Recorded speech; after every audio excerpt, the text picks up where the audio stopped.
Ẹ káàbọ̀ sí orúkọ lẹ́gbẹ̀ẹ́ fídíò tó wà lẹ́gbẹ̀ẹ́ mi àṣà àbúlẹ̀ fún yẹn tí wọ́n ta ṣe ṣe bíbá pé tí àwa kò bá rí àwa kì í sọ ìkọ́ tó bá rí làwọn àwa sọ níbí ẹ̀wọ̀n oríṣiríṣi àṣírí ni wọ́n tú nínú fídíò wọ́n sọ oríṣiríṣi ọ̀rọ̀ ẹ̀wọ̀n tí wọ́n dẹ́kẹ́ ìgbà ọkọ ní ẹ̀dá ọkùnrin lórí ìkànnì ẹ like comment kẹ subscribe kẹ share àwọn fídíòs wa kẹ bá lè máa jẹ ìgbádùn àwọn content báyìí ní anytime tí a bá ti fi síta ẹ̀wọ̀n ká má pa pọ̀lọ̀pọ̀lọ̀ ká má fi pa ojú ká má fi àkókò ṣòfò ẹ̀dẹ́ká tó ojú abẹ́ ń pè. tó bá ti jẹ́ òótọ́ ọ̀rọ̀ la gbé dání kí wọ́n mọ̀ fún kí wọ́n mọ̀ nìṣó ṣùgbọ́n ẹ̀yin àgbàlẹ̀ Yorùbá lọ ẹbọ ẹni wípé èèyàn kan kì í jẹ́ àwádé nítorí ìdí èyí ń kọ́ wọ́n ní pé tá a bá ṣe lóore tí ò dúpẹ́ bí ọlọ́ṣà kò ní lẹ́rù lọ́nìí. mo kọ́kọ́ fẹ́ dúpẹ́ lọ́wọ́ gbogbo ẹ̀yin in-house family members ẹ ti mọ̀ra yín ní ètò gbọ́dọ̀ mọ̀ dárúkọ mọ́ torí pé tá a bá fi pamọ́ ló mọ̀ ń níyì. mo dúpẹ́ lọ́wọ́ gbogbo yín, mo dúpẹ́ pé òkun fún àwọn atótónu tá àti ẹ̀tún wá ṣe ní èní ó lágbára gan. I appreciate every one of you. I wish I could get the right words to express how I feel torí wípé nítòótọ́ there is a friend that sticks closer than a brother than a sister. And that is why tí n bá fẹ́ send message nígbà yẹn máa rí pé tí n bá lo comrade màá tún lo family. When I say that family, it is always from the bottom of my heart because invariably I feel that gbogbo nǹkan tèmi nìkan máa ń forí gbé tẹ́lẹ̀ àwọn messages yẹn tó bá ti pọ̀ jù nígbà míì ó máa affect me. So and to the level to which we have grown to being with one another, I am so happy, I am so blessed. It's a very great privilege having all of you on this side where I can easily throw even the most secretive things and everything tí mo dẹ̀ mọ̀ pé àwọn information yẹn ó save lọ́wọ́ yín. It is a rare opportunity. I appreciate every one of you. Thank you so much. Thank you so much. Mi ní bẹ̀rẹ̀ tó tèmi láì ṣe pé mo dúpẹ́ lọ́wọ́ comrade Ọmọyẹlé Ṣòwòrẹ́ fún iṣẹ́ takuntakun tí wọ́n ń ṣe. Ó lágbára. One of the reasons tí mo mọ̀ pé yes, as a politician on one side, but when it comes to pé ká máa jà fún ẹ̀tọ́ ọmọnìyàn táwa náà gbé dání, comrade Ọmọyẹlé Ṣòwòrẹ́, I am using this opportunity to appreciate you for the wonderful work you're doing to make sure that the so-called imposed powerful or privileged elites in the society, irrespective of who the person is, you don't look at Uche's face. Ọmọyẹlé Ṣòwòrẹ́, we appreciate you on Rotimi Daniels Foundation. Adúpẹ́ because when a forum was raised wípé anybody tó bá ti dárúkọ àwọn bàbá ẹ̀ ní Nàìjíríà kí wọ́n máa arrest wọn, you have always been standing your ground. You make sure that you go get justice for such victims. Wọ́n ṣe cyberbullying, defamation of character and everything. Ọmọyẹlé Ṣòwòrẹ́, you've been doing a wonderful work, and on behalf of all Faja Nation, on behalf of everyone who already knows the truth about these men, most especially on the altars, we are saying thank you to you today. Thank you so much. A máa ṣe lóòrèkóòrè bẹ́ẹ̀ yẹn. Fún gbogbo ẹ̀yin tó jẹ́ wípé ẹ ṣì wà ní orí fẹ́ǹsì, lóòótọ́ inú apá kan lẹ́wà tẹ́lẹ̀ ṣùgbọ́n sìn pẹ̀lú gbogbo awuyewuye tó ń lọ lọ́wọ́ ẹ ti climb sórí fẹ́ǹsì ń sìn. Àdúrà wa ni wípé ìgò tó wà lórí fẹ́ǹsì yẹn, ṣé rántí báwọn bàbá ṣe máa ń ṣe fẹ́ǹsì wọn gbà yẹn tán máa ṣe ìgò lé lórí. Ọlọ́run má jẹ́ kí ìgò yẹn ó bẹ̀ yín lábẹ́ kó tó di pé ẹ máa bọ́ sí sáìdì ibi tó yẹ kẹ́ ẹ wà. Kò yé yín bẹ́ẹ̀ yẹn, àdúrà tá ń gbà nìyẹn. Fún gbogbo owó ẹ̀yin báyìí náà ẹ jẹ́ ká dúpẹ́ lọ́wọ́ yín torí wípé ẹ fẹ́ mọ òótọ́ náà lẹ ṣe gun fẹ́ǹsì. Finally, ẹ jẹ́ kí n máa sọ ilé kó tó di pé máa gbé ọpẹ́ mi fún Elédùmarè, ọba lánàá, ọba lónìí, ọba títí ayérayé. ẹ jẹ́ kí n mọ̀ sọ wípé gbogbo ẹ̀yin tí ẹbí yín, ọmọ yín, ẹ̀gbọ́n yín, àbúrò yín jẹ́ victim kan nínú àwọn tó pera wọn ní ìránṣẹ́ Ọlọ́run tó jẹ́ wípé ẹ ṣì wà nínú ìgbèkùn wípé touch not my anointed and do my prophet now. I have this to say to you that you are not helping that person, because you will think that that your daughter, that your sister, that your brother, that your husband, that your wife is healed already. But from the experiences I have gathered on these liberation fights, on this movement, I have realized that it is only when that person is given a ground to express himself or herself, that is when the true healing comes, even if nothing happens. Ẹ jẹ́ kí n fi ẹyọ kan ṣe example. Ẹ wo lady tí pastor tó infect with HIV. I listened to one of her voice notes about a day ago, and I feel fulfilled that I could actually be used of Eledumare to create a platform where such people can come and speak. Ẹ mọ̀ kéèyàn máa dúpẹ́ lọ́yẹ̀ kó dẹ̀ bíi pé ó fẹ́ máa sunkún ẹkún ayọ̀ pé so all these years I can actually see that this guy faces the wrath of the law, that I could get justice, to the extent that tí wọ́n bá gbé 1 billion fún arákùnrin, tí wọ́n bá gbé 1 billion fún arábìnrin yìí, she was the person that stood her ground pé òun fẹ́ jẹ́ kó lọ face justice ni. Ṣé mọ̀ pé kálẹ́ lòmíì á ní okay uncle Rotimi kí lẹ fẹ́ jẹ́ kí n ṣe ká kúkú sort her out of law, especially torí gbogbo àwọn tó tiẹ̀ tún bẹ̀bẹ̀. But she stood her ground. That means that she has been weeping in her closet that a day will come that she will get justice, and that is what so many people are crying for. So if you as a family member, if you are still saying mi fẹ́ sọ̀rọ̀ torí pé kí wọ́n má bàa ní mo sọ̀rọ̀ kìnìkan, number one, you are not getting the healing that you deserve. Number two, what about the so many potential victims, or the ones that are already victimized by this same monster that did that to you? Ẹ jẹ́ kí n fún wa nìkan. Ó ní ẹnìkan tó send voice note sí mi, lóòótọ́ sọ pé kó wà láàrin èmi àtòun, so mi lè gbé voice note yẹn síta. Which other device? Mi ní device kankan, Zimolino. So what am I saying? Ẹ check and sensor. So the guy came to me, and actually the sister happens to be an almost victim of Olualo, allegedly. Unfortunately, I cannot play that voice of the voice note yẹn ṣe deep tó ní nǹkan tí Olualo fẹ́ ṣe fún àbúrò ẹni allegedly.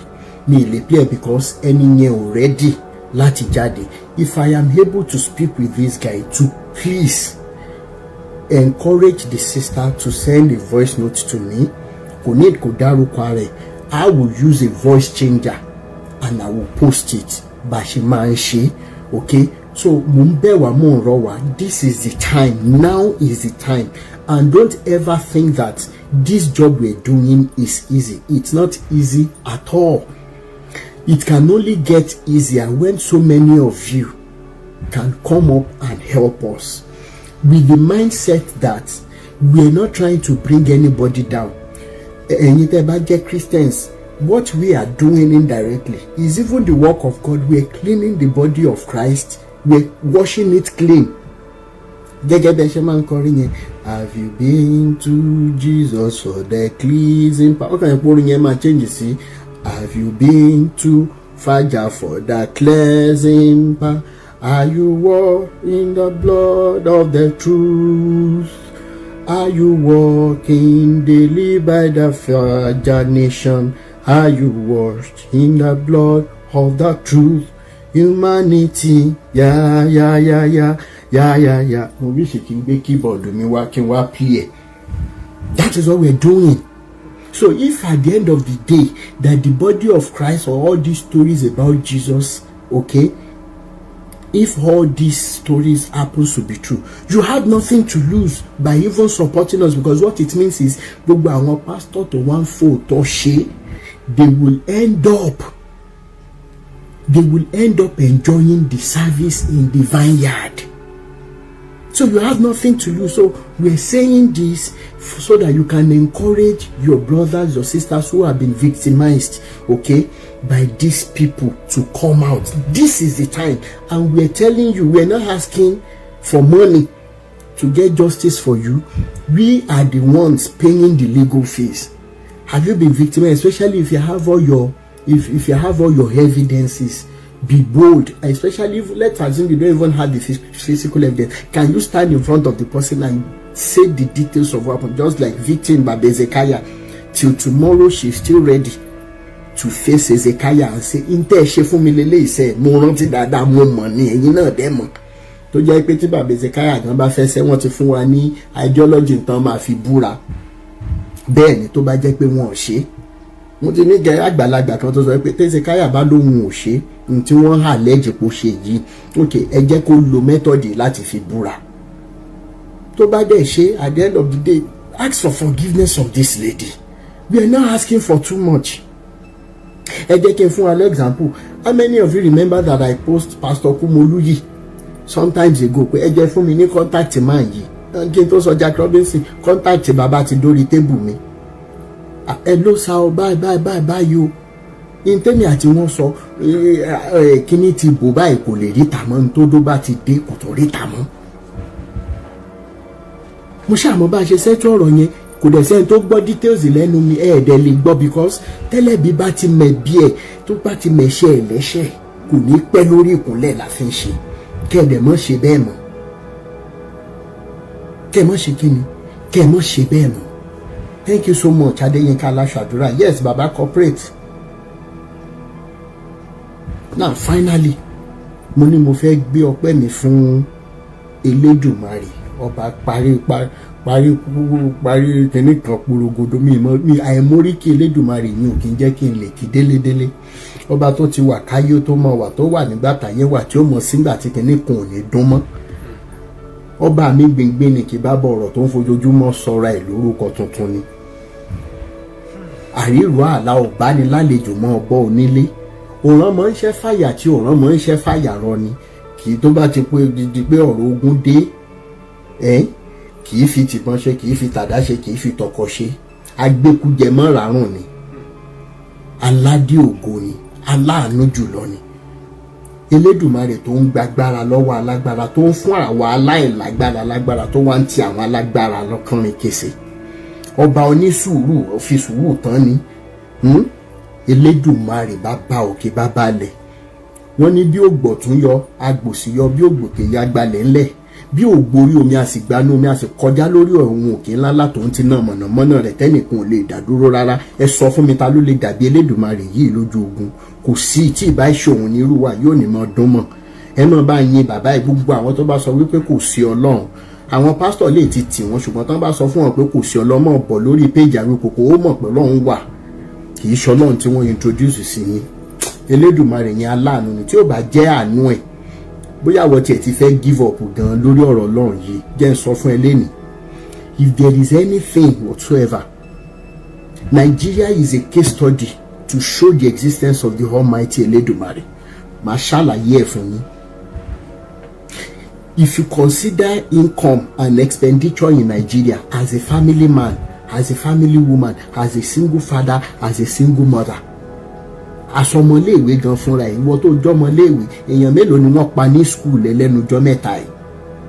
Ṣáwọn tó kú yẹn ṣòro wípé wọ́n dá ẹ̀ṣẹ̀ tu ẹni? No, ora àánú gbà ni. Ṣùgbọ́n ẹja ṣe báyìí. Tó bá consider iye tó ń wọlé, tó consider iye tó ń jáde lápò ẹ̀ ní Nàìjíríà lẹ́ni, it is still the biggest mystery. It is still the biggest mystery. Ẹ máa bá ń wárí fọba tó tó. Tí ò bá jẹ́ tẹlẹ́dùmarè yẹn, ibo ni irú wa ìfẹ́ wà lẹ́ni? Pàtí ẹ̀ dárúkọ àwọn bàbá ẹ̀ lásán.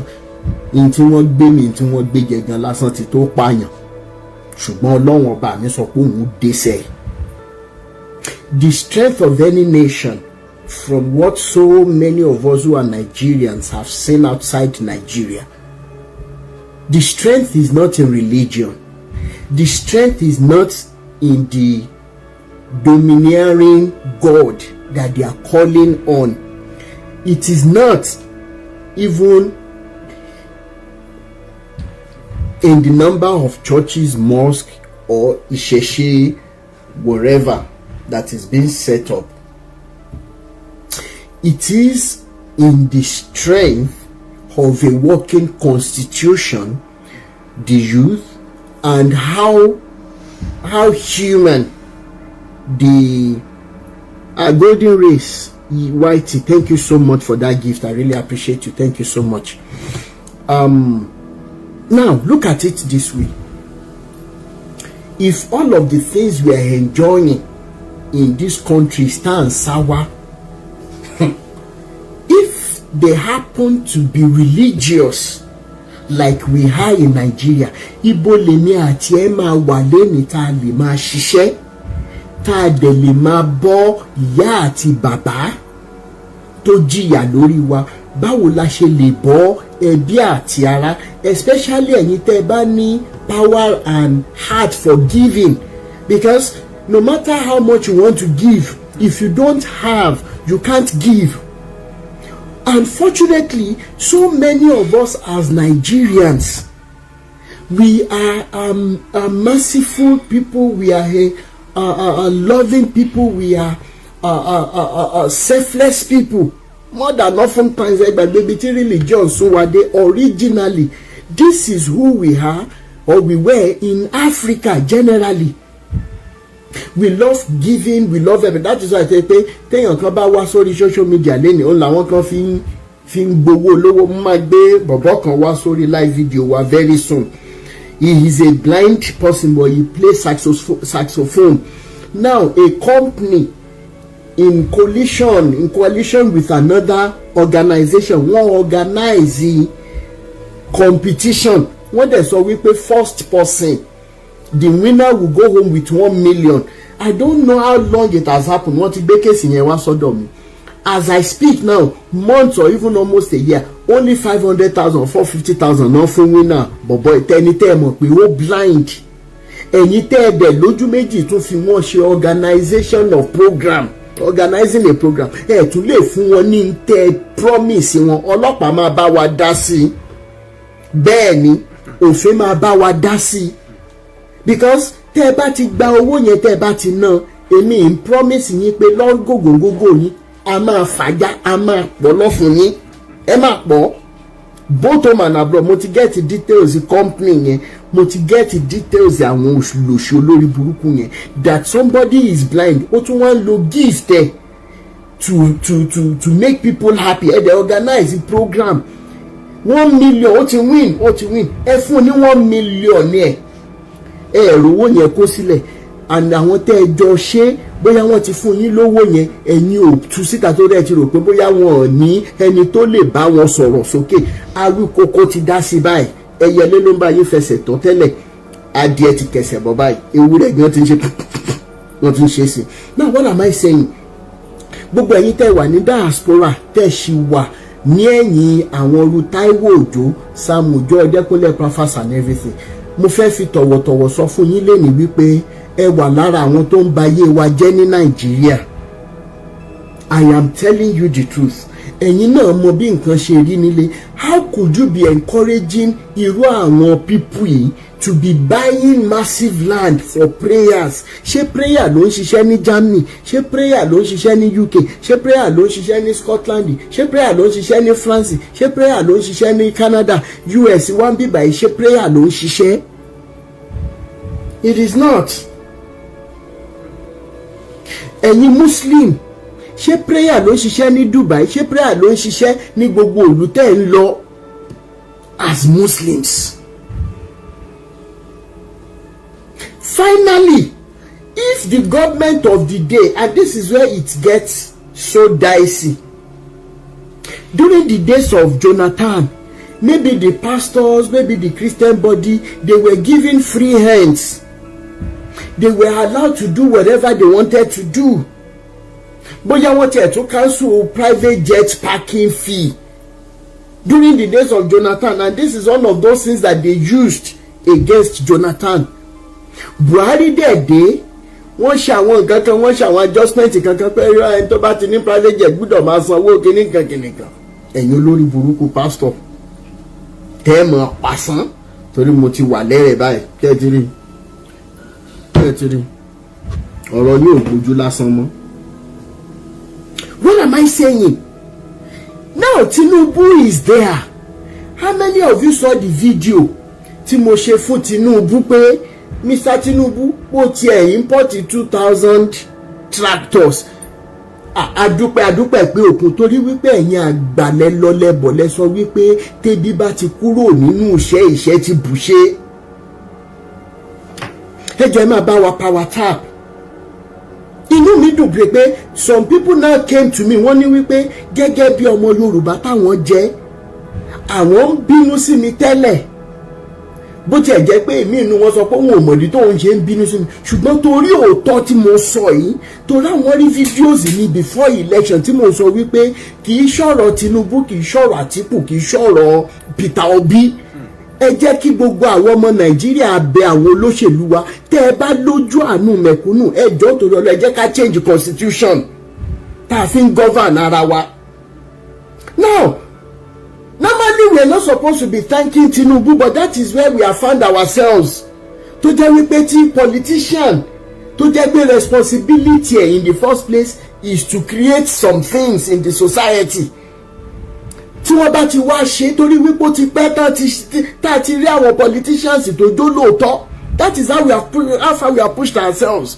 Now finally tí wọ́n bá wá ṣe a máa wá dúpẹ́ a máa káwọ́ sókè ẹṣẹ ní ìlú mi.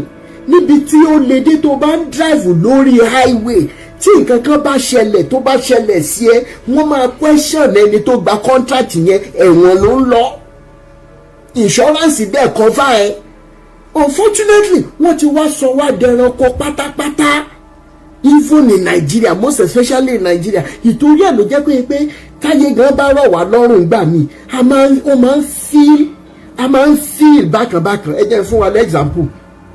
How many of you lẹ́rọ̀ tí wípé ńgbà táwa kéré late 70s early 80s mid 80s early 90s tá a bá ń wo ọ̀rọ̀ pé wọ́n múná lọ́ngbà yìí ò common. Ẹ jẹ́ ká bára wa sọ tọrọ. How many of you lẹ́rọ̀ tí now tí wọ́n ti wá sún wa kẹ̀rẹ̀kẹ̀rẹ̀ ó ti wá di wípé tá a bá ń wo movie lọ́wọ́ tá a bá check time hello Rotimi ṣé o mọ̀ pé náà wà láti bí 4 hours ṣá 5 hours wọn máa mú náà lọ ẹ̀rọ a máa wá bà wá because they have damaged our mental faculty. Crunch Queen Moriyin Morayoma. What am I saying? Wọ́n ti sún wa dé ibi tó jẹ́ pé some communities in Nigeria today wọ́n ò ní iná for years. Mo wọ́n ń bẹ̀ wá gbogbo orí ẹ̀yin communities bẹ́ẹ̀ yẹn. Tẹ́ ẹ bá lè kàn sí wa á pariwo local government chairman yẹn síta ìdí tí ò ṣe síná ládùúgbò yẹn ìdí tí ò ṣe sí títì tí federal government ń dẹ̀ allocate owó fún governor tí governor allocate owó fún local government chairman. This is the time Nigerians should all stand up. Now tíjọba bá wá ń tiraka tí Tinubu lè gbé 2,000 tractors jáde under which some people said Rotimi 2,000 tractors yẹn kò tiẹ̀ tó wọn ní Benue lásán. Nínú fídíò yẹn ni mo ti ń bẹ President Tinubu pé ẹjọ́ nítorí Ọlọ́run à ń bẹ̀bẹ̀ ní àṣàkọ ẹni tó bá wà láàyè ló máa lè lórí effect tí tractor ṣe. Ẹ bá wa mójútó insecurity gbogbo àwọn olóṣèlú ọ̀rẹ́ yín tẹ̀jọ́ ń pín Nàìjíríà mọ́ra yín lọ́wọ́. Ẹ bá wa bẹ̀ra yín pé ìtàjẹ̀sílẹ̀ ti tó. Anywhere ibi tẹ́ ẹ bá fẹ́ gbà fúnra yín ẹ sọ fáwọn ẹni yẹn wípé kí wọ́n kúrò ń bẹ̀. Nigerians have the highest level of adaptation. Nigerians, they have the highest level of adaptation in the whole world. Ẹ lọ bèrè lọ́wọ́ ẹlòmíì. I'm telling you the truth. Ní gbogbo nǹkan tí Nigerians ti fojú wí látọwọ́ ẹ̀yin ìjọba kì í ṣe ọ̀rẹ́rẹ́ tó bá jẹ́ lumi ní òkú àti sùn ní títì, but we keep struggling, we keep striving for survival. Now nítorí ẹ̀ ni mo ṣe dúpẹ́ lọ́wọ́ President Tinubu wípé ẹ ṣe pẹ̀ tí ẹ̀ kó tractor wọlé. How many of you lẹ rántí pé mo ṣe fídíò kan ní April tí mo fi ilẹ̀ kan hàn wá wípé kálá níjọba tó nírònú wọ́n máa sọ gbogbo ọ̀dọ́ títí wa náà wọ́n máa sọ di mechanized farming processing, tí mo fi sọ́ngbà yẹn wípé ká nírú ilẹ̀ yìí pé Nàìjíríà ló wà, àwọn pastors àti rà tán, tí mi mọ̀ pé Wálé Òkè máa ṣẹnu yànkan báyìí tó rà máa tẹ̀ sí wọn lójúlé ní kí n tó mọ gbáwọn èèyàn wọlé. Èpè tó ń rìn òwò lásìmọ̀ fún yín lẹ́nu tí ó sì mọ̀ ràn yín, torí pé títọ́ bá balẹ̀ kò tún padà sẹ́nu mọ́, òun láfi ṣe lẹ́nu. Ẹ ti bayé wa jẹ́ Nàìjíríà débi pé ẹ ti sọ àwọn èèyàn dó lórí burúkú, a sì mọ wò wọ́n sàn lórí fàájánìṣà. Náà báwo ni gọ́ọ̀mẹ̀ntì, báwo ni irú president Tinubu ṣe máa ná òun kó 2000 tractors wọlé, which means even tó bá tiẹ̀ jẹ́ wípé wọ́n ṣe processing pé okay nílùú báyìí wọ́n fẹ́ lo 100 tractors báyìí, nílùú báyìí wọ́n fẹ́ lo 100 tractors báyìí, like 20 places. Kì í ṣe ọ̀rọ̀ oúnjẹ nìkan ni ọ̀rọ̀ tractor yẹn máa mójútó. ẹfẹ́ tó bá lárò jinlẹ̀, ọ̀rọ̀ tractor yẹn tún máa mójútó insecurity tán bá kó sínú àwọn ọgbó tí àwọn kidnappers ń sá sí. Ṣé àmọ̀ pé insecurity máa wà tackled to a reasonable extent, àwọn tó ń kidnap èèyàn ní highway wọn ò ní ríbi sá sí mọ́. Bóyá èmi nìkan ni mò ń ronú bẹ́ẹ̀. Then what about job opportunities? What about pé ebi gá reduce? Ẹlòmíì wà, how many of you lẹ rí fídíò yẹn ní 2 years ago tí bọ̀bọ̀ yẹn ní babaláwo àbò ṣègùn tàbádáhùn ṣe kan ní pé kó o lọ mọ jí ọmọ lọ́mọ for 500 naira àti oúnjẹ. How many of you lẹ rí fídíò yẹn? How many of you lẹ rí tí bọ̀bọ̀ yẹn wọ àǹkárá báyìí? Ṣé ẹ rántí? Ṣùgbọ́n tí irú ọmọ bẹ́ẹ̀ tó bá jẹ́ 20,000 naira tó bá fi lè fún ní 500 naira pé kó lọ jíyàn gbé tó fi lè lọ, how much more tó bá ríṣẹ́ tó ń ṣe for 20-30,000 naira lóṣù, kò ní ṣe irú nǹkan bẹ́ẹ̀ yẹn àbí? Now what am I saying? How can the government be struggling and thinking of how to make Nigeria better, but the religious organizations that you and I are funding, they will be coming out without shame, a whole PFN president in the person of Wali Oke, to say this, that church takeover of industrial estates.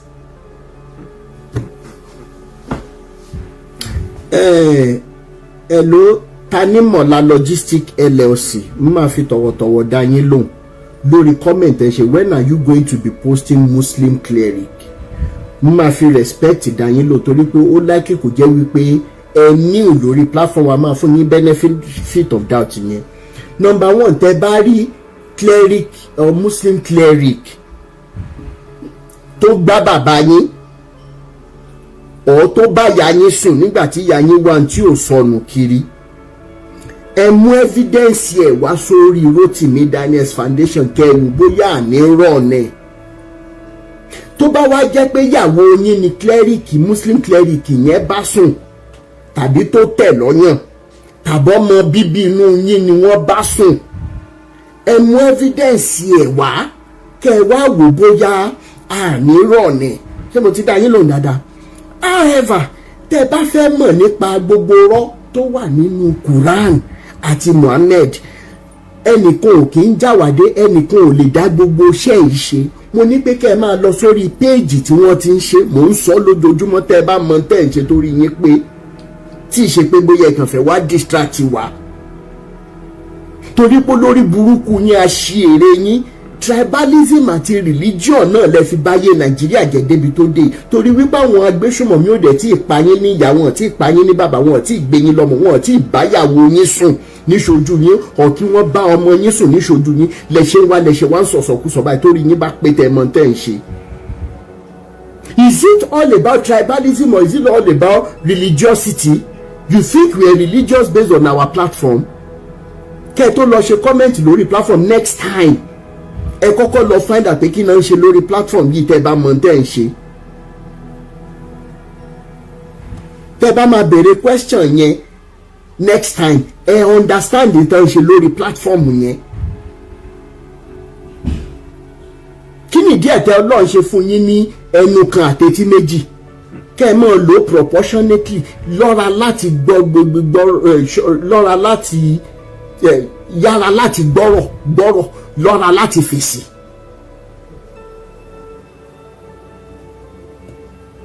So mo rò pé mo ti fún yín lánsà tó tọ́ sí yín.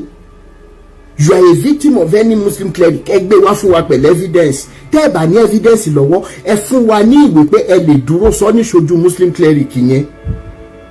Bẹ́ẹ̀ ni sir Uncle Yomi. Now kí ẹni tó fún wa ní stupid diversion and digression. Báwo ni irú àwọn Tinubu ṣe máa ṣèwọ̀nba tí wọ́n wá ṣe yìí? Nínú fídíò yẹn ni mo ti ń sọ wípé gbogbo ẹ̀yin politician tẹ́ bá máa divert àwọn tractors yìí sí personal use, Ògún ni ó mọ̀ pa yín lọ́mọ. Ìjọ tóògùn bá fẹ́ mu ẹ̀jẹ̀ báyìí làwọn ọmọ yóò mọ̀ jáde. Mo sọ nínú pé kíní yẹn mo dẹ̀ fi conditions sí. Now how can a government be willing to now make sure ẹni tó kó 2000 wọlé tí wọ́n bá tí president Tinubu bá ríṣẹ́ tí wọ́n bá fi 2000 tractors ṣe, president Tinubu ti rí owó ní Nàìjíríà débi wípé wọ́n lè ra 10,000 tí wọ́n ní mọ̀ pé owó kúrò lákàntì àwọn privately. President Tinubu mọ̀ tí wọ́n bá ríṣẹ́ táwọn èèyàn fi ṣe táwọn politicians ẹgbẹ́ wọn ò kó pamọ́ bó ṣe máa ń kó pamọ́ àwọn tó ti lé olùṣọ́ lórí burúkú jáde. President Tinubu tún máa order fún mi. President Tinubu máa ṣètò pé ẹ dúró náà ibi tí ò sí náà yìí ó possible pé kí President Tinubu tó parí ìtẹ̀nẹ̀ ni ó bẹ̀rẹ̀ sí ní ṣètò constitution tó máa gbé àwọn politicians tó bá jalè. Ẹ mọ̀ pé wọ́n lè ṣe yẹn sìn tó ti yé yín ká má fi gbogbo ẹnu sọ̀rọ̀. Ṣùgbọ́n possible tó yẹ pé tí wọ́n bá ń lọ wọ́n á ṣètò constitution pé ẹni tó bá ti jalè jẹ́ ká bẹ́ gé lọ́wọ́. How can we now have such a government at this current time? And the only thing tí Wali Òkè lè sọ ni wípé the church takeover of industrial estates is a sign of revival. Wali Òkè tá láàárọ̀ bá ti ní kó ro ẹsẹ̀ lórí statement to make on behalf of Pentecostal Fellowship of Nigeria. Gbogbo ẹ̀yin tẹ́ wà nínú àjọ Pentecostal Fellowship of Nigeria tẹ́ bá Nàìjíríà jẹ́ débi tó dé tá láàárọ̀ bá ti ní kó rọ yín. Ọlọ́sàn ò ní ju ọ̀sán yín, èyí tó bá ti wá kọjá ọ̀sán alẹ́ ò ní lẹ́yìn. Gbogbo bíkíbi tẹ́ ti wá ná ẹ̀jẹ̀ àti òògùn àwọn ọmọ Nàìjíríà sí kíkorò bẹ̀rẹ̀ sí ní sun láti bẹ̀ dípò dídùn. Wálé Òkè kí ni mò ń sọ? Gbogbo bíkíbi tẹ́ ti ná owó òògùn olóògùn sí ní ètí ìjàta ní ètí ìjẹyọ̀ láàárọ̀ yìí. Gbogbo bíkíbi tẹ́ ti ń ṣèpàdé orí burúkú láti ba ayé àwọn ọmọ Nàìjíríà jẹ́. Gbogbo àwọn ọmọ yín lẹ́yìn òdì wọ́n mọ̀ rí bàlùjẹ́ wọ́n mọ̀ dùbúlẹ̀ àìsàn. Olórí burúkú yín ní tìjú wọ́n wá ń sọ wípé àgbàlagbà yín kó yẹ ká máa respect yín. Gbogbo ẹ̀yin pásítọ̀ tẹ́ ti jáde out of pé nǹkan táwọn bàbá yìí ṣe yes kò dáa but Mr. Rotimi ẹ máa ṣe díẹ̀díẹ̀ fún wọn. Ṣé ẹ lè sọ fún mi pé kí a máa ṣe díẹ̀díẹ̀ fún wọn nísìnyí? Ṣé báwọn ló ba business yín jẹ́? Kíru Wálé Òkè sọrú nǹkan báyìí síta ká má tí ì rí ẹni pásítọ̀ tó máa jáde tó máa jẹ́ wípé Awikoko ló kọ́kọ́ máa sọ̀rọ̀ lé lórí. Pé kí àgbàlagbà tó kàwé tó ka ọpọlọ, these are the same men tó enjoy the best of what Nigeria has ever given. Wálé Òkè is one of those good for nothing elders who enjoy the best of what Nigeria gave. Àfàwọn tó bá jẹ́ pé irú àwọn ẹkẹgbẹ́ wọn tí ó lè lọ sí school gbà yẹn tí ń bá parọ́ ẹja ni. How can you people be showcasing, be tearing the body of Jesus Christ with your lies, with your wickedness? Bẹ́ẹ̀ dẹ̀ ṣe ń fi action yín bẹ́ẹ̀ ṣe fi ń pull down body of Christ làwa fàájà nation máa bá yín pull it down the mọ́ ẹ̀yin olùṣọ́ lórí burúkú yìí. How did we get here, Nigerians? Am I speaking to the youth today? Kẹ́rí wípé gbogbo àwọn bàbá tẹ́ sábẹ́ wọn tẹ́lẹ̀ ń wá Ọlọ́run. It is high time you woke up from your slumber. These are men that we should already ó yẹ ká ti máa ṣètò tí Túndé Bákàrè sọ lórí wọn, ká máa sùn wọn lọ́tún lọ́sì both home and abroad. Elédùmarè adé fún wa ṣe, bàbá ṣe ń tilẹ̀kùn mọ́ yín nílé láàmú tilẹ̀kùn mọ́ yín lẹ́yìn odi. Enough is enough. That you will say this, that pay revival. It is revival that churches are taking over people's businesses, people's jobs. Mo wá béèrè lọ́wọ́ yín, ṣé Jésù yín gan ti ṣe tán láti rọ mánà sílẹ̀ fún wa ní Nàìjíríà àti Kuwait? Mo ń béèrè ní bàbá Wálé Òkè, gbogbo bíkíbi táwọn ọmọ yín bá wà àtọmọ ọmọ sẹ wọn mọ rí bàlújẹ́ àyàfi tí wọn bá gbá £1 lọ́wọ́ yín, àyàfi tí wọn bá gbá £1 lọ́wọ́ yín. Níbi tẹ́ ẹ sún Nàìjíríà dé, ẹ sún wa débi wípé tí abiyamọ bá ń wo àwọn ọmọ ẹ̀ tó ń jáde láàárọ̀, it is one thing pé àwọn abiyamọ ń sunkún ìbànújẹ́ pé àwọn òrò ń jẹ fún ọmọ ní Nàìjíríà tó ń ṣàn fún oyin àti fún wàrà níbi tẹ́ kó pamọ́ dé.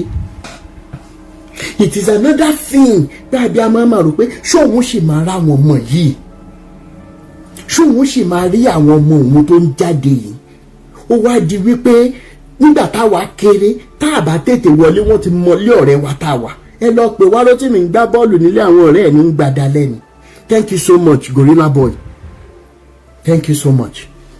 Ẹ lọ pè wá, ilẹ̀ ti ṣú kò ní mọ̀ pé ilẹ̀ ti ṣú, ẹ lọ pè wá kó wá ṣiṣẹ́. Thank you so much. Ẹ wo bí tẹ́ ẹ sún Nàìjíríà dé tẹ́ pé tí wọ́n bá close ní 2 tọ́mọ ò bá tí wọlé ní 4 ní Nàìjíríà lé níbi tẹ́ ti ń pe Jésù, tẹ́ ti ń pe Muhammed, tẹ́ ti ń gbé ọ̀pẹ̀lẹ̀ janlẹ̀. Tí ọmọ ò bá tí wọlé ní 4, BP tó wà lára àwọn òbí lẹ́nìí ogun ò lè kó tán ní Nàìjíríà. How did we get to a level of wickedness where the people that are handling affairs in the religious sector, they are so mean and wicked? Ìdílé tẹ̀dẹ̀ ti jáde mi ti mọ̀, family ti gbogbo yín pátápátá ti jáde. Ká má wàá rí pásítọ̀ kan tí ó mọ̀ bá yín pò pé irọ́ ni sẹ́ẹ̀, irọ́ ni sẹ́ẹ̀. That an elderly man will be saying this, that church takeover. How many of you lẹ́yìn kakini lẹ́yìn ni? Church takeover of industrial estates. Ọ̀rọ̀ tó yẹ kí ọ̀dọ́ sọ kí wọ́n máa ṣàládà kan mọ̀ ṣànígò pé ṣó lórí burúkú yẹn ni níbi tẹ́bi ń pa wádé ní Nàìjíríà. Ẹ̀yin olórí burúkú wá fi òróró àti anointing wèrè gbéra yín sí level pé kò sẹ́ni tó lè bá yín sọ̀rọ̀ mọ́. And some of you that are saying, and touch not my anointed and do my prophet no harm. Touch not my anointed and do my prophet no harm. Olórí burúkú yín lẹ́ka nínú ìwé tẹ́ ń gbé kiri tẹ́ fi bà Nàìjíríà jẹ́ yìí. Olórí ibú yín lẹ́ka bẹ́ẹ̀ pé even David tẹ́ pé ní a man after God's heart. Olórí burúkú yín sọ wípé nígbà tí David mú Ùráyà tó ràn lọ sójú ogun torí Báṣébà, torí òbò àtọyàn Báṣébà, David fúnra ẹ̀ tó yẹ kó wà lójú ogun. Sister Ayọ̀ ní tèmi ẹ má bínú jàre. At the end of the day, nígbà tó yẹ kó wà lójú ogun kò lọ sójú ogun, ó ń ṣeré káàkiri ní bákónì ló fi ganjú mọ́ ìyàwó ọmọọṣẹ́. Finally kí ló ṣe? Ẹ lọ bá ń pobìnrin wá. Ó dẹ̀ kí ọmọ lọ́mọ mọ́lẹ̀, ó fún ní dọ́gì tó dáa, ó fún ní scissors tó dáa, ó fún ní reverse cowgirl tó dáa, ó fún láwọn dìbà gidi. Ó ṣe débi pé gbogbo style tó lè doyún ló fún ẹni ẹlẹ́ni níjọ́ náà lọ. Kí ló ṣẹlẹ̀ lẹ́yìn ìgbà yẹn? Ọkọ wa dé, ó wá ń try láti cover ẹ̀ṣẹ̀. Ṣé rí gbogbo ẹ̀yin èèyàn dáadáa tẹ́ pera yín ní Christian àbí pastor àbí kinní kan. Àṣírí yín ò ní bò láàárọ̀, kò ní bò lọ́sàn-án, kò ní bò lálẹ́. Ìkòkò ọbẹ̀ yín tó ti fọ́ ẹ̀ ní rí díbọ́díbọ́dí láyé. Ṣé ẹ rántí díbọ́díbọ́ tá a máa ń lò láyé ìgbà yẹn? Díbọ́díbọ́ ò ní di. Ìkòkò ọbẹ̀ yín ti fọ́, ayé yín ti bàjẹ́. Ẹ̀ ní rí bá ti ṣe ẹ̀ ní rọ́nà gbègbè yín olórí burúkú rádaràdà yìí. Bí àṣírí David ò ṣe bò ń jọ́nà lọ, àṣírí yín ò ní bò. gbogbo àdúrà tó wà nínú Psalm 35 and Psalm 109 kó mọ jẹ́ ti yín, kó mọ jẹ́ ti ìdílé yín, káwọn ọmọ yín mọ dọmọdọmọ, kán mọ tọrọ jẹ, kán mọ tọrọ mu, both home and abroad. What am I saying? Finally, ó sọ fún Uriah pé okay, o ti mú report ogun wá fún mi, máa lọ lé lọ báyàwó ẹ̀sùn. It was even the Uriah that was saying, how can the children of God be at the war front and I will have the audacity to go home and rest and sleep with my wife? Ṣé ẹ rántí nǹkan tí David ṣe? Ó rọ Uriah lọ tí yó wípé bóyá bó ṣe mọ tí yóò tán yẹn o, á dẹ̀ máa lọ lé, á lọ dìbà ìyàwó ẹ̀ kán lè sọ pé òun ló lóyún. Finally, ṣe rántí tó ṣẹlẹ̀ nígbà tí David jẹ́ jí láàárọ̀ lórí pé ẹnu ọ̀nà courtyard ni Uriah tún sùn sí. Ó wá kọ lẹ́tà fún níbo lọ fún ọ̀gá wọn lójú ogun. Kí ló kọ sínú lẹ́tà yẹn? Ó ní wípé gbogbo ibi tó gun ti gbóná, ẹ tì síbẹ̀ kẹ́ padà lẹ́yìn ẹ tì síbẹ̀ ẹ padà lẹ́yìn. That was how David orchestrated and masterminded. Ṣé gbogbo àwọn Wálé Òkè, gbogbo àwọn bàbá Adébóyè àǹkó, ṣé gbogbo wọn pátá ṣé wọn mọ mastermind bí wọ́n ṣe ń ponú yín pọ̀ Nàìjíríà? Ṣé wọn máa ṣe? And they don't have, some of you máa sọ pé dementia ló yọ bàbá Adébóyè has never had dementia. Bàbá is still very smart. It's either you take it or you leave it. Kumuyi is not down with dementia. They are still very smart. And what happened? Whatever David wrote and gave to Uriah happened. Ẹ wá kọ sínú Bíbélì yẹn pé inú Ọlọ́run yẹn wá bàjẹ́. Ó bàjẹ́ débi wípé ó ní láti máa rán Etan torí ẹni àmọ̀rí ìbáàkú lọ́rọ̀ biblical God torí òun náà fún rẹ̀ láìkí ẹ̀jẹ̀. Ó fẹ́ràn ẹ̀jẹ̀ gan. Nígbà táṣìírí bá tú tán, ẹ fúnra yín lẹ́ẹ̀mọ̀ fúnra yín lóògùn jẹ lórí ọ̀rọ̀ Bíbélì yìí. Kí ló ṣe? Ó wá fẹ́ bá Ṣébà ní ṣùlọ́ka. Ó fẹ́. Kí ni biblical God dẹ̀ ṣe ń gbà yẹn? Ó wá gbé Nathan dìde. Ṣé bí story yín ni? So why is it now difficult for you people to believe that, okay, let's assume that pé bóyá method àti ẹ̀ lò ó hàṣì jù fún nítorí olórí ibu yín ti jókòó sórí irọ́ for donkey years. Some of you will not make comments, Rotimi irú ẹ kéré sẹ́ni tí irú Olúalọ́ lè dá lóhùn, irú ẹ kéré sẹ́ni tí bàbá Ezekiah lè dá lóhùn, irú ẹ kéré àtẹ̀yìn àti gbogbo àwọn tá à ń sọ ẹ̀ ò fọjọ́ kejì ọjà ẹ mọ̀ mú ni ẹ mọ̀ lé ẹ̀ ní rí bá ẹ̀yin olùṣọ́ lórí burúkú ṣẹ́ẹ̀rì ọkàn yóò mọ̀ jẹ́ ẹ̀yin ni. Finally ó wá rán Nathan sí. Nathan náà wá débẹ̀ ó ní kábíyèsí o, yíká ọ̀tún mo yíká ọ̀sìn nìkan mo ṣe kábíyèsí fọba o. Ìtàn kan ní nǹkan kan ló ṣẹlẹ̀ nílùú ìtìmú mú wa ọba. Kí ló ṣẹlẹ̀? Lórí àpèrè ẹ̀ náà ló wà o. Arákùnrin kan wà tó ní agbo ẹran tó pọ̀ ṣùgbọ́n gbà tó wùn kó jẹran, instead kó mú kan lára àwọn agbo ẹran tó níyẹn kó dẹ̀ pa kó ṣàsùn, kó ṣe sísè, kó ṣe bíbọ̀, kó ṣe díndín. Kábíyèsí jẹ́jẹ́ mọ̀ pé kò ṣe ló ní pé kí wọ́n lọ gba ẹran tí o tòṣì kan ní, ẹran kan ṣoṣo tó ní, ó ní pé olóhùn òun. Ṣó dẹ̀ ṣe bẹ́ẹ̀? Kábíyèsí ó ṣe bẹ́ẹ̀, ó gba ẹran yẹn, ó dẹ̀ pàdánù, ó pa ẹran yẹn, ó dẹ̀ jẹ ẹran yẹn. Ó sì tún pa ẹni tó ní ẹran yẹn. Wọ́n ní inú bí ọba Dáfídì torí pé kò mọ̀ pé òun gangan ni sórùn lára òun, iṣu ọ̀rọ̀ yẹn. Wọ́n ní ṣe ló yaṣẹ pé who is that man? Ta lọkùnrin náà? Nathan wá nawọ́ sí ìwọ lẹni náà. Èmi Rótìmí Awikoko mú Bíbélì yín wá fún yín lénìí. Gẹ́gẹ́ bí Nathan ṣe lọ síwájú ọba Dáfídì ìjọ náà lọ. Ó wá sọ fún pé ìwọ lẹni náà. Ìwọ yìí wọ́n ní Dáfídì rẹra ẹ̀ sílẹ̀. Ó rẹra ẹ̀ sílẹ̀, ó da ẹrú sórí, ó ṣe ó mọ̀, ó tutù show that ìgbà yẹn gan-an ló kọ Psalm 51. Olúwa ṣàánú fún mi. Have mercy upon me, O God, according to your loving kindness, according to the multitude of thy tender mercies. blot out my iniquities. Tẹ́ bá kà lọ sísàlẹ̀. Tó nígbà yẹn ló kọ. Finally, ṣe rántí tó ṣẹlẹ̀. Nathan is speaking today. How many of your GOs even have the spirit that is described, spirit of humility, that is described here? To come down from that pedestal, tọ́lọ́run ò gbé wọn sí, kí wọ́n gbàgbé ohun táwọn èèyàn máa sọ. What will people say if I say the truth? What will people say? Àwọn tó ti ń kẹ́ mi gẹ́gẹ́, tó ti ń dọ̀bálẹ̀ fún mi, tó ti ń kúnlẹ̀. Tó bá jẹ́ pé hell àti heaven story yín rí lè lóòótọ́, mo fi títóbi Elédùmarè ṣẹlẹ̀ rẹ̀. Àwọn bàbá Adébóyè àti kúrò lórí àpèrè tán jókòó sí. Wọ́n á ti kúrò ń bẹ̀ tipẹ́.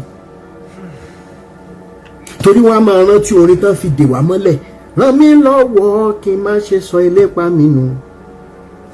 Kí n má ṣe sọ ibi tí mò ń lọ nù. Ràn mí lọ́wọ́ kí n má ṣe sọ ilépa mi nù. Kí n má ṣe sọ ibi tí mò ń lọ. Yẹ́ rántí orin yẹn. Wọ́n máa wá kọ give me all in my lamp, keep me burning. Give me all in my lamp, I pray. Give me all in my lamp, keep me burning, keep me burning. Ẹni tó bá dẹ̀ máa jẹ́ kí òróró òun máa dùn nínú àtùpà kò ní wá ilé ayé mọ́yà bẹ́yìn olùṣọ́ lórí burúkú ìṣèwà mọ́yà. Mo wá béèrè nínú fídíò mi lálẹ́ àná, bàbá Wálé Òkè ẹ dúró náà, tẹ́ ẹ bá sọ pé the revival ni church taking over of Fesi, ẹ kó tán bá bíyà láyà yín dà, ẹ kó gbogbo òwe church yín síta. Ẹ kó gbogbo òwe property tẹ ní home and abroad síta. Tẹ́ ẹ bá lè kó síta káwọn èèyàn rí wípé orúkọ yín nìkan ló wà bẹ́ẹ̀ kì í ṣe orúkọ àwọn tẹ́ ẹ ń kó káàkiri tẹ́ ẹ pè ní church members yìí. Ọmọ àlè ni yín tẹ́ ẹ bá lè kó síta.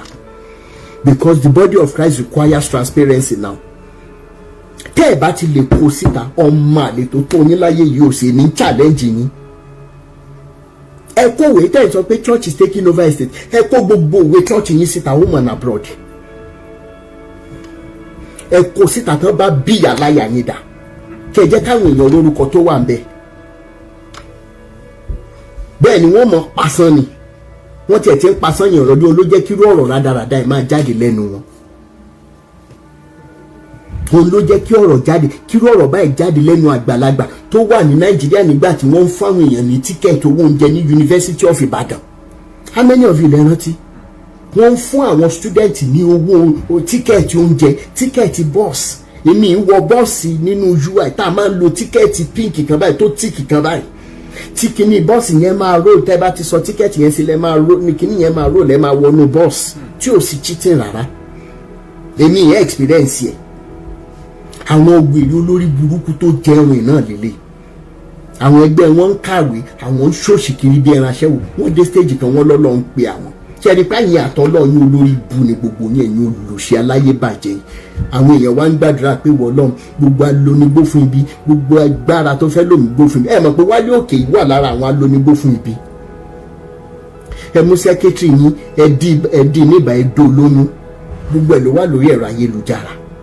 Olórí burúkú yẹn á sì máa preach holiness, ẹ mọ̀ preach pé ọ̀run kan wà. Nígbà tẹ́ ẹ̀ ń ti oko bọmọ lọ́mọ nídìí gbogbo bí tẹ́ ẹ ti kì í bọ̀ nídìí, ẹ má bínú o. Ẹ mọ̀ rántí pé ọ̀run kan wà ń gbà yẹn, ẹ rántí holiness. Ẹ mọ̀ pàṣẹ, ẹ mọ̀ ṣòṣì bí ẹran aṣẹ́wó ni. Ẹ̀yin olùṣẹ́ ẹ mọ̀ rí àwọn ọmọ yín nínú situation tán máa wọ̀ níbi tẹ́ gbé Nàìjíríà dé. Ìbànújẹ́ ò mọ̀ gorí ọkàn yín, gbogbo ẹ̀yin pípì pátá. Ẹ ní ẹ̀rí ọkàn rárá. Experience tèmi ṣe àlànà ẹ̀rí ọkàn ni ò jẹ́ kémi bọ́ ọmọ lọ́mọ sùn náà. I am not better. I just have an iota of conscience of mind. Bí tí n bá báwọn ọmọ èso lọ́ndẹ́ level tó bá lọ dùn mẹ́ lẹ́nu tó di pò bẹ̀rẹ̀ sí ní dókó káàkiri tó kàgbé ẹ̀. I can proudly say that today. Ọmọ yẹn á bá péjì mi pàdé ìjọ kan wá tí bóyá ó lè wá sọ pé truly this guy tó bá jọ́wọ́ ẹlòmíì ló ń kó sí njọ́ yẹn ni kì í ṣọ́ rere yóò dán tó tí ó fi graduate ni. Lọ́mọ tá a sọ very beautiful lady or girl nígbà yẹn torí girl ni màá pè nígbà yẹn. Ẹ̀yin olórí burúkú yìí gbé báìbù káàkiri ẹ̀ mú sẹ́kítírì. Báwo ni sẹ́kítírì olórí burúkú yìí dẹ̀ lélẹ̀ pẹ̀lú bẹ́ẹ̀ ṣe ní kán máa múra náà ṣe discipline ara yẹn ni. Ẹ̀yin olùṣìtẹ́ ti lé orí burúkú jáde. And lastly, kí n má bàa sọ̀rọ̀ jù, ẹ jọ̀ọ́ nítorí Ọlọ́run, ṣé igi ńlá ẹ bá ń pe nọ́mbà igi ńlá kan náà, ṣé pool of Bethesda tó lórí burúkú ẹ̀ ṣe l'Abuja, ẹ fún wa ní evidence iye èèyàn tí pool of Bethesda yẹn ti heal apart from owó tó ń gbà lọ́wọ́ àwọn èèyàn kan tó wọbẹ̀. Igi ńlá olórí burúkú, olórí páàgùn bíi kẹ̀kẹ́ náà, ẹ bá wa béèrè lọ́wọ́ ẹ̀ èèyàn mélòó evidently ní pool of Bethesda yẹn ló ti wòsàn.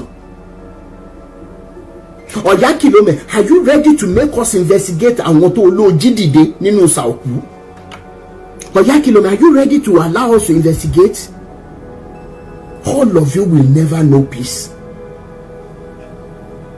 Fàájà ìtúsílẹ̀ dé, fàájà òótọ́ dé. Truth, love and humanity all the way. Ẹ wá ń kọ́ chọ́ọ̀chì káàkiri, kò sí school, kò sí hospitals, olórí burúkú yín báyé wa jẹ́ débi pé tẹ̀yìn bá wá sí kẹ́ máa wá abroad. The next one tẹ́ máa wá, àwọn dókítà ó mọ̀ ṣiṣẹ́ lára yẹn ni, wọ́n mọ̀ fi yín ṣe experiment ni. Gbogbo ẹ̀yin olórí burúkú yìí, títí kan tó wá ṣe prostate cancer treatment labroad, tẹ́ rò pé bóyá àmọ́. Ẹ máa wá sọ fáwọn tó wà ní wípé ẹ lo oògùn rí, ẹ̀yin olórí burúkú ẹ̀yin lẹ́yìn ológun rí. Èyí tó ń lo special water ńkọ́, special sodium water nínú yín. Ṣebí bẹ́ẹ̀ ṣe ń yọ sólà ń yọgbọ́. How can the body of Christ be so filthy and wicked? How that you mentally damage a people of the Almighty Eledumare? How? I am begging us, we the youth, the first thing we can do, Benny, Pikachu, sodium water, Benny, special water, Benny Nyemu. I am begging the youth, Nigerian youth, both home and abroad. You may not understand this. Life is far worse for some Nigerians abroad than you can ever imagine. And I will tell you why. How many of you saw the video about last year? Níbi tí àwọn immigrants, àwọn tó káwọ́ sókè ní Canada, tí wọ́n ń gbé nínú tent, ẹ̀yin tẹ́ wà Nàìjíríà ṣì ń rílé forí pamọ́ sí lálẹ́ o, nínú òtútù inú tent náà ń sùn. Àwọn ọmọ oníbìí níran láti Nàìjíríà. But they had to run away because of irú àwọn wálé òkè yìí. Life is unbearable, is more unbearable for some Nigerians outside Nigeria than you can ever imagine. And I weep when I see my brothers and sisters in that condition. And I will never keep quiet until when the right thing is done. Thank you so much, Authentic. Some of them by there. Kilode, what have Nigerians done? What are we asking for? What are Africans asking for? Are we asking for too much? Kì í wá ṣerú àwọn wálé òkè yìí nìkan náà máa ṣorí burúkú o. Kì í ṣàwọn ọmọ wọn nìkan ló máa ra nìra o. Gbogbo ẹ̀yin tẹ́ ẹjọ́ ń ṣiṣẹ́ yìí, both home and abroad, tẹ́ fi ń bà wá láyé jẹ́, kí gbogbo àdúrà tá a ṣe kó máa mọ́ yín tọmọtọmọ, kó máa mọ́ yín tilétilé, kó máa mọ́ yín tìrantìran. Tá a bá rí kankan nu yín tó ń fi owó àìmọ́ ẹ̀, owó ẹ̀jẹ̀ lẹ́jọ́, owó oògùn ológun tó fi ń bọ̀yà, tó fi ń bọ́ bàbà, irú àwọn bàbá bẹ́ẹ̀ ó mọ̀ ra pósí fún yín, ẹ̀ ní rájé jẹun. Gbogbo yẹn pátá tẹ́ ní wípé àwọn ọmọ Nàìjíríà ò ní nítùsílẹ̀, wọn ò ní gba ìsinmi, pé wọn ò mọ̀ ṣiṣẹ́ bí erin, wọn ò mọ̀ jíjẹ rírí ni, bẹ́ẹ̀ ni ó ṣe mọ̀ rí fáwọn ìdílé yín, ẹ̀yin olórí burúkú aláyébàjẹ́. We have churches, more than 500 churches. Àwọn ọmọ ò lè lọ sí school. Gbogbo tó yẹ kó fi kọ́ secondary school. Gbogbo tó yẹ kó fi. Can you imagine? Ordinary primary school, public primary school, kò sí. Wọ́n ti fi kọ́ chọ́ọ̀chì tán.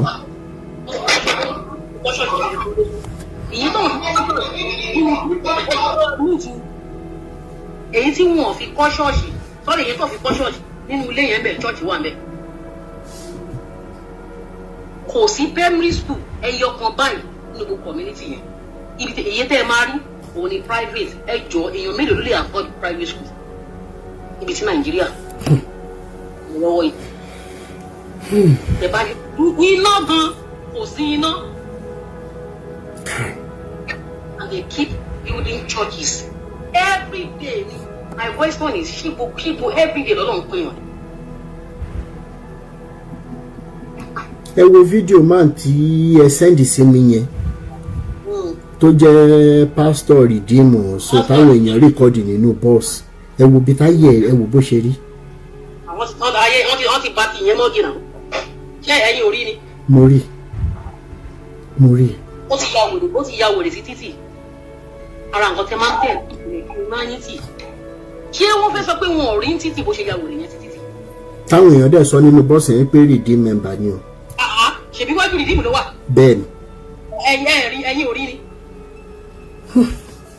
wájú redemption camp ló dúró sí náà tó ti ń control gbogbo mọ́tò tó wà tó ń lọ express.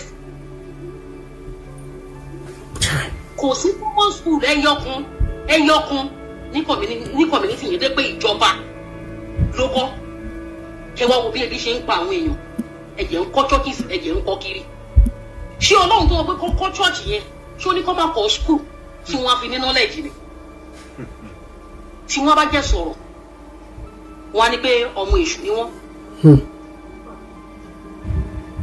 àwọn ayé aláyé tó ti bàjẹ́ ńkọ́ sọ́ọ́rì mo fẹ́ sáré da ìbátì díẹ̀ and the woman lady tí wọ́n infect with HIV nìyẹn fine justice to take place but ayé lady yẹn tó ti bàjẹ́ ńkọ́ can it be fast because nǹkan tèmi ṣe ń rò láti àná tèmi ti ń gbọ́rọ̀ yìí ni o pé ayé tèmi tó ti wá bàjẹ́ ńkọ́ ní ìmọ̀ bóyá ó ti lọ́kọ o ẹ má yẹn parọ́ fún yín tí ò bá ti lọ́kọ ẹ wò gunners ni. bẹ́ẹ̀ni kò tí ì lọ́kọ. kò ì lọ́kọ gunners ni. bẹ́ẹ̀ gbàdúrà láti sìn di ọ̀la pé kó mú kọ́lọ̀ mú HIV yẹn kúrò kò lè ṣiṣẹ́ kódà kó tẹ̀ wá pé kò sí HIV yẹn lára ẹ̀ ẹ má yẹn gbọ́dọ̀ kò sọ́kùnrin àbí ẹbí tó máa lajú ẹ̀ sílẹ̀ pé kí wọ́n fẹ́ ro obìnrin bẹ́ẹ̀. ayé tòun tó ti bàjẹ́ àkáǹtì wo ni kọ́kọ́ sí fine justice has been taking place. ẹ wá ní kọ́ máa sọ̀rọ̀. you need to see bí ebi ṣe ń pa àwọn èèyàn lé ebi gidi ni o ibi tó ṣe dé wọ́n ti ń mú ata gbígbẹ wọ́n ti ń kà ní 20 bits wọ́n ti ń kà sínú ẹmọ ṣúgà lọ́dọ̀ tó fi ń ṣe yọ̀dí láyé ìgbà yẹn wọ́n fi ń di yọ̀dí wọ́n ti ń kà sínú ẹ̀. I will send one video to you ọgbọ̀nà kínkìn báyìí lọ́ndì 500 mélòó lẹni tó ní ọmọ mẹ́ta ọmọ márùn-ún fẹ́sì wọ́n yìí ń ṣe 20 nylon. àwọn pastors yìí dẹ̀ ra mansion káàkiri wọ́n ń ra mọ́tò wọ́n ra private jet káàkiri ẹ wá là ń ṣépè fún wọn. ẹ bá tún rí wọn nínú òrùn especially àwọn tẹ̀túrẹ́ wọn kan túsìn ni wọ́n máa rìn nínú ẹ̀rọ fún wa yìí I saw it in Nigeria.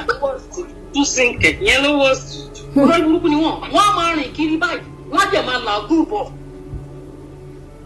nígbà ọlọ́run ń pè wọ́n ní kí ló ń pè Ìjẹ̀ṣà road. ẹ ṣe ìyá mi àmọ́ ẹ ṣe. ọ̀ní kọ̀ọ̀kan gbogbo nǹkan tí àwọn pípù yìí mo fẹ́ padà sórí ọ̀rọ̀ lédi tó ṣe kìíní yẹn tó ní tán ìfẹ́ HIV yẹn ṣé ní nǹkan kan gbogbo ẹ̀yin tẹ̀ ń sọ pé tèmi pásítọ̀ ni kan fi sílẹ̀ wọ́n á dákẹ́ ó wá ní ọ̀rọ̀ yẹn wá ní á fẹ́ lọ nǹkan tí lédi yẹn tó gbú ẹ̀ rí àrọ́mọdọ́mọ yín obìnrin wọ́n á kàgbákò HIV yẹn. àṣẹ Èdùmàrè.